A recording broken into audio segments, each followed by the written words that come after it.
आपण जर बँकमध्ये गेलो तर बँकर आपल्याला काय सांगतात, आमच्याकडे एफडी ठेवा. तुमचा प्रश्न काय असतो, रेट ऑफ इंटरेस्ट काय.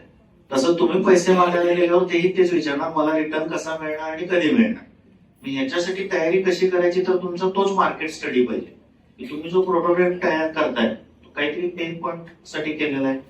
ह्याला मार्केट किती आहे, किती लोकांचा हा प्रॉब्लेम आहे, का एकाच माणसाचा आहे.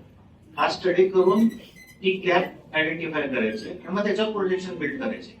त्याचे मॉडेल्स पण असतात तयार, आणि काय मदत लागली तर मग मला भेटा, मी सांगेन तुम्हाला. तर सेल्स झिरो असणार आहेत ना आता स्टार्टिंगला, त्यामुळे सेल्स झिरो असल्यामुळे आम्ही पटवून कसं सांगणार की ती अमाऊंट प्रोजेक्शन्स हा ग्राफिकली या 3 लोकांनी मला नीड आहे असं सांगितलेलं आहे, या टाईपच्या 750 कंपनीज आहेत असं प्रोजेक्शन करायला. थँक्यू.